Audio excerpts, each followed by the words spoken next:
Cada planta que se te murió no fue culpa tuya. Alguien se aseguró de que eso pasara. Piensa en esto un momento. Tú pusiste el dinero, pusiste el tiempo, pusiste las ganas, madrugaste un sábado, cargaste bolsas pesadas, llenaste macetas con esa tierra oscura que olía a promesa. Regaste cada día, revisaste cada hoja, esperaste con esa mezcla de ilusión y nervios que solo entiende quien ha sembrado algo con sus propias manos. Y aún así, las plantas se pusieron amarillas, o se llenaron de bichos, o simplemente se fueron apagando de a poco, como una vela que nadie sopló, pero que igual se apagó sola. Y tú pensaste lo mismo que piensa todo el mundo en ese momento, que te faltó algo, que compraste el abono equivocado, que quizás no tienes mano para esto. Eso es exactamente lo que querían que pensaras. No es una exageración y no es un decir, es un modelo de negocio. Funciona así desde hace décadas y sigue funcionando hoy, porque nadie lo nombra en voz alta. El jardinero que fracasa no abandona la jardinería. Eso sería lo peor que le podría pasar a la industria. El jardinero que fracasa vuelve a la tienda. Vuelve con más ganas, con más dinero y con más disposición a creer que esta vez sí, que este producto nuevo, con la etiqueta más colorida y las letras más grandes, va a ser el que cambie todo, y el ciclo comienza de nuevo. Pero hay algo que rompió ese ciclo para mucha gente sin que nadie se enterara. No fue un producto nuevo. No fue una técnica cara, ni un curso de esos que cuestan una fortuna. Fue el descubrimiento de algo que tú tienes en casa, ahora mismo, en este momento, guardado, sin saberlo, en el lugar donde menos lo esperarías encontrar. Y cuando lo sepas, vas a mirar ese rincón de tu cocina de una forma completamente distinta. Lo que vas a escuchar hoy no es lo que las grandes marcas quieren que sepas. Es lo que una investigadora llamada Valentina Ríos Montoya pasó años documentando hasta que algo muy extraño le ocurrió con su trabajo, algo que no debería pasarle a ninguna investigación seria. Y cuando entiendas qué pasó y por qué, todo lo demás va a encajar de una manera que te va a dejar sin palabras. Si este tema te interesa y quieres seguir descubriendo todo lo que la industria prefiere que no sepas, suscríbete al canal y dale like a este video. Eso ayuda muchísimo a que esta información llegue a más personas que la necesitan. Valentina no empezó estudiando jardines, ni macetas, ni abonos. Empezó estudiando suelos silvestres, esos que nadie cuida, nadie riega y nadie fertiliza, pero que producen vida de una manera que a cualquier agrónomo le resulta difícil de explicar con las teorías que le enseñaron en la universidad. Pasaba horas en descampados, en los bordes de caminos sin asfaltar, en terrenos que llevaban años abandonados, tomando muestras, anotando datos, observando con esa paciencia callada que tienen las personas que de verdad aman lo que hacen. Lo que encontró en esas muestras fue tan distinto a lo que le habían enseñado que al principio pensó que había cometido algún error en el laboratorio. Los suelos que nadie tocaba tenían una densidad microbiana que triplicaba y en algunos casos quintuplicaba la de los suelos tratados con fertilizantes comerciales de alta gama. No tenían más nitrógeno, ni más fósforo, ni más potasio, que son los tres elementos que cualquier bolsa de abono pone en letras grandes en su etiqueta. Tenían algo completamente diferente. Tenían vida, una red de microorganismos tan densa y tan activa que las raíces de las plantas que crecían en esos suelos parecían conectadas a un sistema de suministro propio, invisible, que trabajaba sin parar. Valentina tardó un tiempo en entender de dónde venía esa vida, y cuando lo entendió, cuando identificó los tres elementos que la generaban y los probó en condiciones controladas, los resultados fueron tan claros que no dejaban lugar a ninguna duda. Esos tres elementos no eran ingredientes de laboratorio, no se compraban en ninguna tienda especializada, se producían solos, cada día, en cualquier cocina de cualquier casa, y se tiraban a la basura sin pensarlo 2 veces. Escribió el informe, lo documentó todo con precisión, y entonces algo pasó que Valentina nunca había visto antes en su vida profesional, algo que cambia completamente la forma en que uno entiende por qué ciertas verdades no llegan a las personas que más las necesitan. El informe de Valentina no fue rechazado. Simplemente dejó de existir. No hubo una carta de negativa, no hubo un comité que lo revisara y lo descartara con argumentos técnicos, no hubo ninguna explicación formal de ningún tipo. Un día el documento estaba registrado en el sistema de la institución donde ella trabajaba. Al día siguiente ya no estaba, sin rastro, sin copia de respaldo, sin ninguna nota que explicara qué había pasado, como si alguien hubiera entrado en silencio, borrado todo y cerrado la puerta sin hacer ruido. Valentina pensó que era un error técnico. Esas cosas pasan, los sistemas fallan, los archivos se pierden. Fue a hablar con el área de sistemas, y la persona que la atendió la miró con una expresión rara, una expresión que no era de confusión, sino de algo más parecido a la incomodidad. Y le dijo que no había ningún registro de que ese documento hubiera existido nunca, no que se hubiera perdido, que no había existido. Ahí fue cuando Valentina entendió que lo que tenía entre manos era mucho más grande de lo que había calculado. Intentó reconstruir el informe desde sus notas personales. Tenía cuadernos llenos de datos, mediciones, observaciones de campo escritas a mano, con ese detalle casi obsesivo que tienen las personas que investigan de verdad. Pero cuando fue a buscar las muestras físicas que guardaba en el laboratorio, las que había recolectado durante meses, en esos suelos silvestres, que nadie más había estudiado con esa profundidad, encontró los frascos vacíos, limpios, como si nunca hubieran contenido nada. En ese momento, Valentina se quedó parada en medio del laboratorio, con un frasco vacío en la mano y el olor aséptico del lugar llenándole los pulmones, y por primera vez en su vida sintió que el suelo bajo sus pies no era tan sólido como siempre había creído, porque una cosa es que alguien no quiera que publiques algo, y otra cosa muy distinta es que alguien tenga el poder y la voluntad de actuar tan rápido, tan limpio y tan en silencio. La pregunta que le quemaba por dentro no era quién lo había hecho, era por qué algo tan aparentemente simple, un método basado en residuos de cocina que cualquier persona podría aplicar en su casa sin gastar un solo peso, generaba una reacción tan drástica y tan organizada. Esa pregunta la mantuvo despierta muchas noches.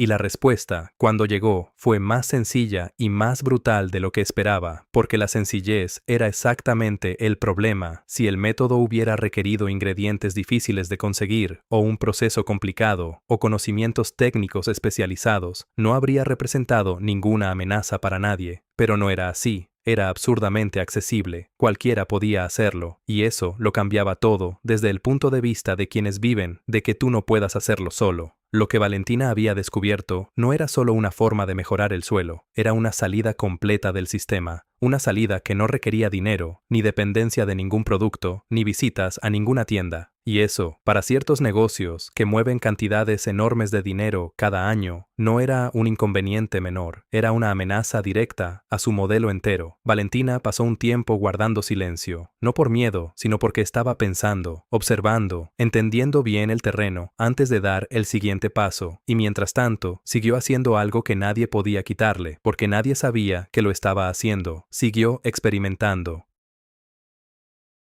En su propio hogar, en macetas pequeñas, en el espacio reducido de su terraza, con vista a los techos del vecindario, con el sol de la tarde cayendo sobre las plantas y el sonido de la ciudad de fondo, y los resultados seguían siendo los mismos, siempre los mismos, consistentes, claros, imposibles de ignorar. Había algo en esos tres residuos que actuaba de una manera que ningún fertilizante comercial replicaba, porque ningún fertilizante comercial estaba diseñado para replicarlo. Estaban diseñados para hacer otra cosa, y entender esa diferencia es lo que cambia por completo la manera en que uno mira una bolsa de abono en la tienda. Pero para entender exactamente qué hace cada uno de esos tres elementos y por qué su combinación produce algo que la industria no puede vender ni controlar, primero hay que entender algo sobre cómo funciona realmente el suelo, algo que te enseñaron mal o que simplemente nunca te enseñaron. El suelo no es un recipiente, no es un soporte inerte donde pones una planta y le agregas nutrientes desde afuera, como si fuera una maceta de plástico vacía que necesita ser llenada. El suelo es un mundo completo.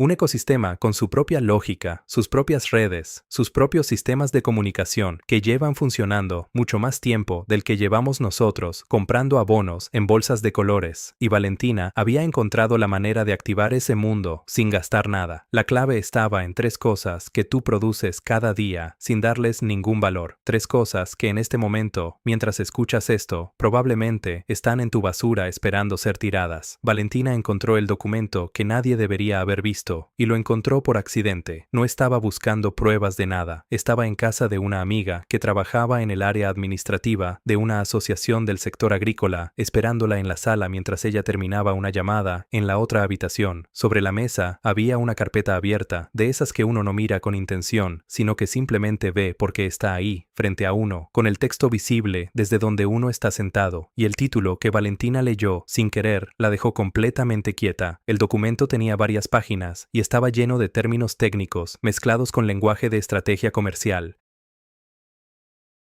Pero había una sección que no tenía nada de técnica ni de ambigua. Era una sección de recomendaciones dirigida a los miembros de la asociación y decía algo que Valentina leyó 2 veces para asegurarse de que estaba entendiendo bien. Decía que era prioritario mantener en el consumidor doméstico la percepción de que el suelo por sí solo es insuficiente y que requiere intervención externa constante para producir resultados aceptables. No era una opinión, no era una interpretación, era una instrucción escrita, firmada y distribuida entre los miembros de una asociación que agrupaba a algunos de los fabricantes de insumos más grandes del mercado. Valentina no tocó el documento, no lo fotografió, escuchó los pasos de su amiga acercándose por el pasillo y cuando ésta entró a la sala, la encontró mirando por la ventana con una expresión tranquila que no reflejaba en absoluto lo que estaba pasando por su cabeza en ese momento. Habló de otras cosas, se despidió con normalidad y salió a la calle con ese peso extraño que tiene descubrir algo que no puedes ignorar, pero que tampoco puedes demostrar fácilmente. Caminó varias cuadras sin dirección antes de darse cuenta de que estaba caminando.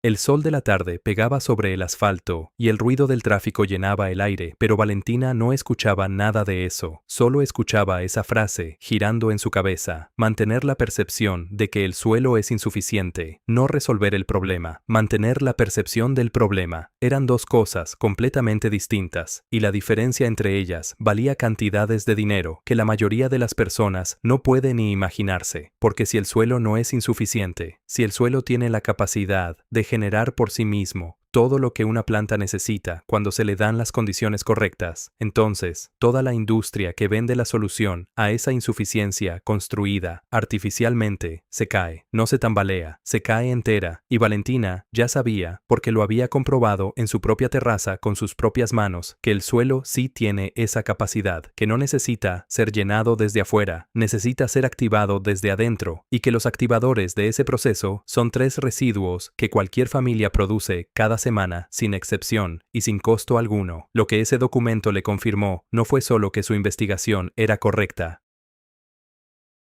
Le confirmó por qué había desaparecido, y le confirmó algo más que tardó unos días en procesar del todo, que borrar su informe no había sido un movimiento de pánico. Había sido un movimiento calculado, ejecutado con rapidez y precisión por personas que sabían exactamente lo que estaban haciendo y por qué lo estaban haciendo. Eso significaba que había más personas que conocían el mecanismo, que sabían que funcionaba y que habían tomado una decisión activa de que no llegara a quienes más lo necesitaban. A partir de ese momento, Valentina dejó de pensar en recuperar su informe oficial. Eso ya no importaba. Lo que importaba era otra cosa. Lo que importaba era que el método funcionaba, que ella lo podía demostrar en cualquier maceta de cualquier casa y que la única manera real de que nadie pudiera borrarlo de nuevo era que dejara de ser información de una sola persona y se convirtiera en algo que miles de personas conocieran, probaran y comprobaran por sí mismas. Pero antes de llegar a eso, necesitas entender exactamente por qué estos 3 residuos funcionan de la manera en que funcionan, porque no es magia ni es exageración, es química, es biología y es lógica pura.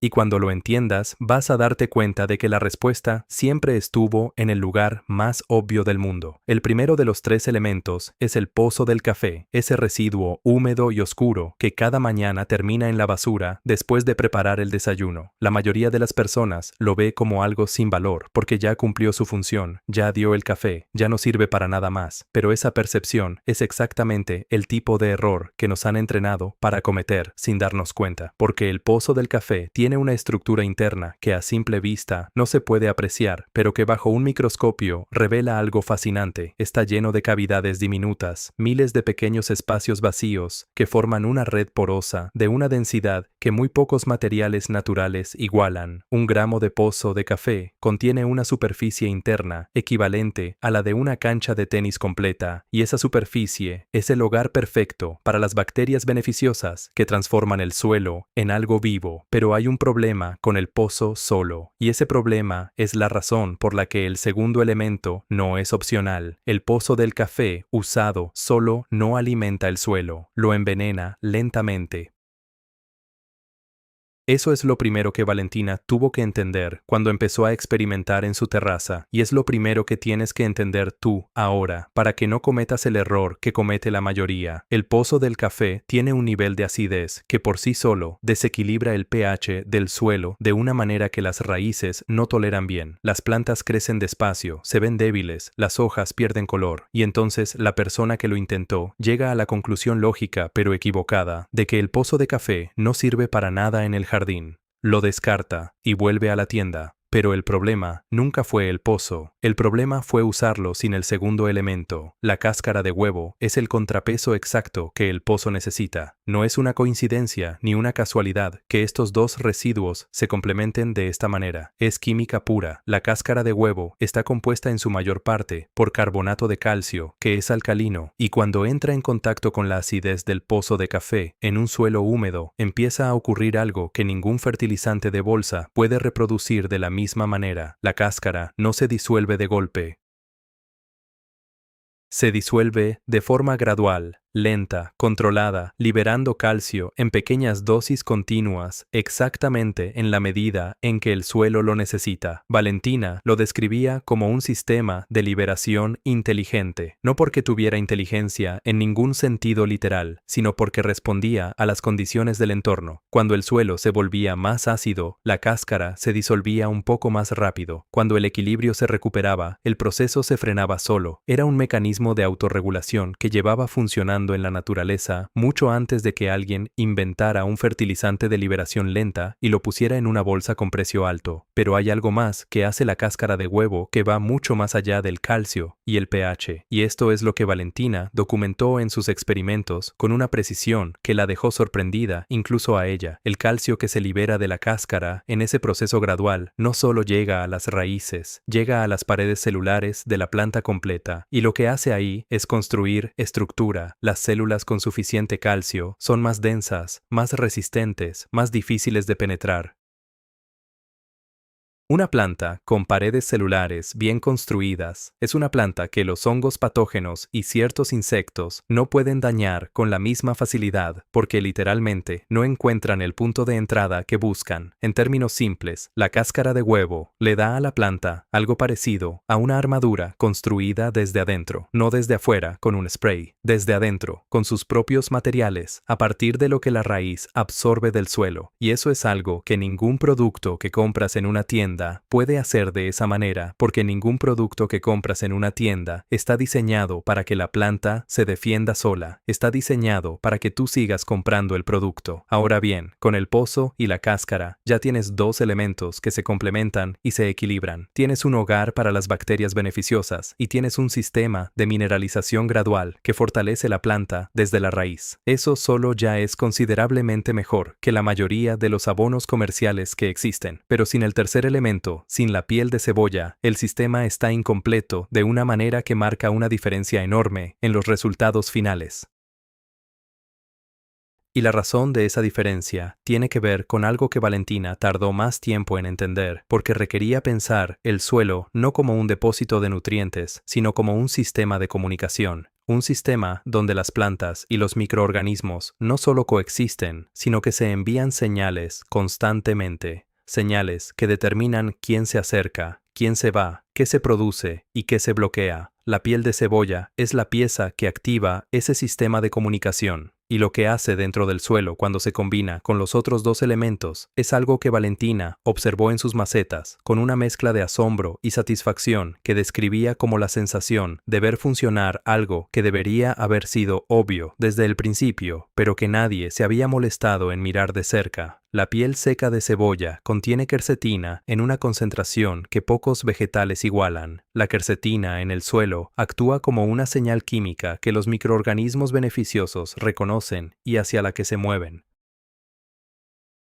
Atrae hongos microscópicos que forman redes entre las raíces y el suelo, redes que funcionan como canales de transporte que llevan nutrientes directamente a donde la planta los necesita con una eficiencia que las raíces solas no pueden alcanzar. Y al mismo tiempo, esa misma señal química actúa como una advertencia para ciertos organismos que dañan las raíces, que la detectan y cambian de dirección sin llegar a acercarse. Es un sistema de atracción y repulsión simultáneo activado por un residuo que pesa casi nada y que en condiciones normales termina en la basura en cuestión de segundos. Valentina lo puso a prueba durante semanas en distintas macetas con distintas plantas y distintas proporciones. Y fue en esas pruebas donde encontró algo que no esperaba, algo que cambió por completo la escala de lo que estaba haciendo y que le demostró que el método no solo funcionaba, sino que tenía una precisión que dependía de un detalle muy específico que la mayoría pasaría por alto sin dudarlo. La proporción lo cambia todo, y si te equivocas en ese detalle, el método no funciona.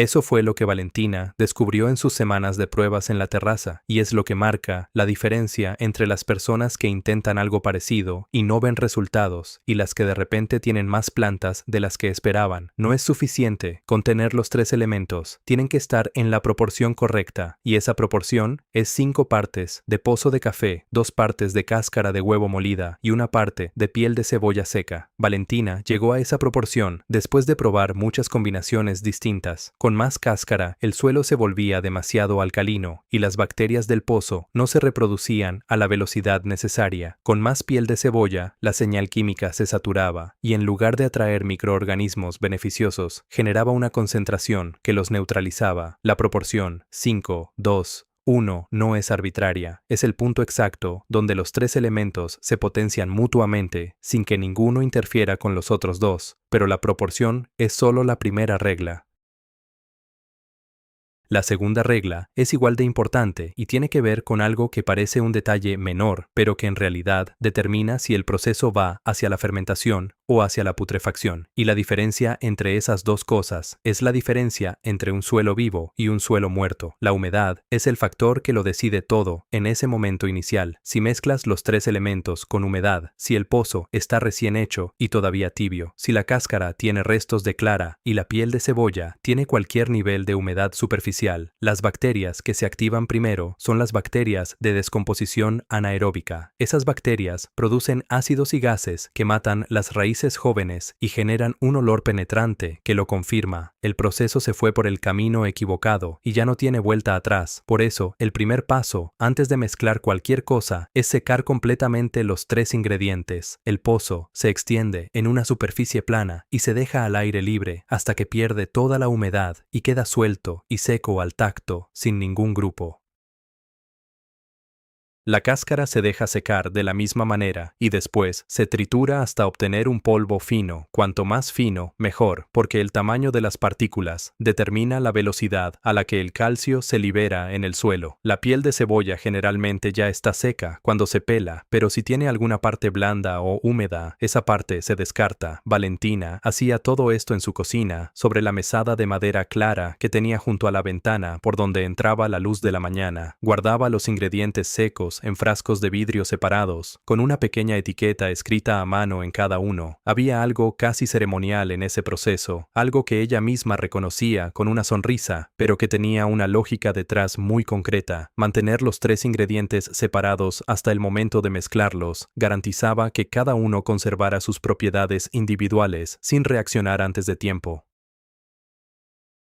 Cuando los tres estaban listos y completamente secos, los mezclaba en un recipiente amplio, respetando siempre la proporción 5, 2, 1, y los integraba con movimientos lentos y circulares hasta obtener una mezcla homogénea de color marrón, con pequeños puntos blancos de la cáscara molida y pequeños fragmentos amarillos y dorados de la piel de cebolla. El resultado tenía un olor que era difícil de describir con exactitud, algo entre terroso y ligeramente especiado, un olor que Valentina asociaba ya automáticamente con lo que iba a pasar después en el suelo, porque lo que pasaba después era consistente, siempre, sin excepción, en ninguna de las pruebas que ella hizo, y esa consistencia era lo que más la impresionaba, porque en biología la consistencia absoluta es rara, y cuando aparece, generalmente, señala que estás tocando algo fundamental, algo que no depende de condiciones variables, sino de principios que no cambian. La mezcla se entierra a unos 10 centímetros de profundidad, nunca en la superficie. Enterrarla es lo que la protege de la luz directa, que degrada algunos de los compuestos activos antes de que puedan integrarse al suelo.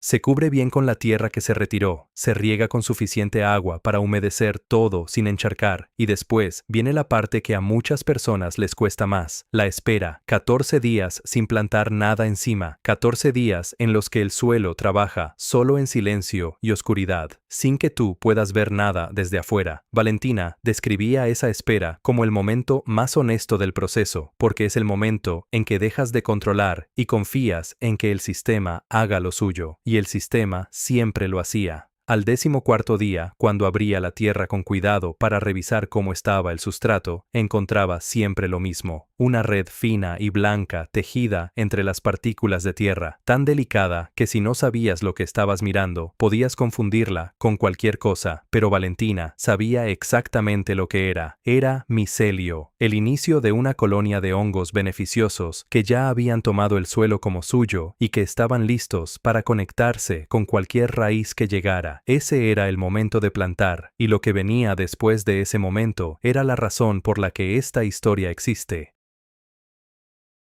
La primera planta que Valentina sembró sobre un suelo preparado con este método fue un tomate cherry en una maceta mediana, nada especial, de las que se compran en cualquier ferretería. La puso en su lugar habitual de la terraza, la regó con regularidad, no le agregó ningún producto adicional de ningún tipo, y empezó a observar. A los pocos días, el tallo ya mostraba una firmeza diferente, no crecía más rápido que otras plantas en las primeras semanas, pero crecía con una solidez distinta, como si cada centímetro que ganaba estuviera bien construido en lugar de estirado. Las hojas eran de un verde oscuro y compacto, sin las manchas amarillentas que Valentina había visto aparecer en otras plantas suyas a lo largo de los años. Y no llegó ningún insecto, ninguno. Valentina lo atribuyó al principio a la época del año o a la suerte, pero cuando la siguiente planta dio los mismos resultados, y la siguiente, dejó de hablar de suerte y empezó a documentar con la misma rigurosidad que siempre había aplicado en el laboratorio, solo que esta vez nadie iba a poder borrar sus registros, porque esta vez no estaban en ningún sistema institucional. Estaban en sus cuadernos personales, en fotografías que guardaba en distintos lugares, y muy pronto iban a estar en algo mucho más difícil de hacer desaparecer. Cuando llegó la cosecha de ese primer tomate cherry, Valentina contó los frutos de esa planta. Una sola planta, en una maceta mediana, sin abono comprado, sin ningún producto adicional, con solo la mezcla de 3 residuos de cocina y 14 días de espera. Contó más de 120 frutos en distintos estados de maduración, todos firmes, todos de un rojo intenso, todos con un sabor dulce y concentrado, que no tenía nada que ver con los tomates que ella había cultivado antes, siguiendo las instrucciones del fertilizante de la bolsa. 120 frutos en una maceta, con 0 pesos invertidos en insumos. Lo que eso significa no es solo un jardín más productivo, es algo mucho más profundo. Es la demostración de que durante todo el tiempo que llevamos comprando soluciones para nuestros jardines, el jardín nunca tuvo un problema que necesitara ser resuelto con dinero. Tenía una capacidad que nunca fue activada. Y no fue activada porque activarla no le convenía a nadie que viviera de venderte la solución a un problema que fabricó para ti. La verdad sobre el suelo no se parece a ninguna revelación dramática. Se parece más a recordar algo que siempre supiste, pero que alguien se encargó de que olvidaras. El suelo no necesita que lo alimentes, necesita que dejes de bloquearlo. Y lo único que hace falta para desbloquearlo está en tu cocina, en ese rincón donde termina lo que ya no crees que sirve para nada. Valentina no recuperó su informe oficial, nunca volvió a aparecer en ningún registro, pero lo que documentó en su terraza, planta por planta, cosecha por cosecha, está disponible para cualquiera que quiera probarlo. No requiere formación académica, no requiere equipo especial, no requiere nada que no tengas ya. Ahora te hago una pregunta y quiero que respondas con honestidad en los comentarios. Si mañana pudieras obtener el doble de cosecha en tu jardín, sin gastar absolutamente nada, sin comprar ningún producto, solo usando lo que ya tienes en casa, ¿lo harías de inmediato o seguirías comprando el abono de siempre porque ya estás acostumbrado a hacerlo así? Escríbelo abajo. Me interesa saber qué piensas de verdad, y si esta historia te abrió los ojos, aunque sea un poco, dale like a este video y suscríbete al canal. Hay mucho más que la industria prefiere que no sepas, y aquí lo vamos a seguir contando.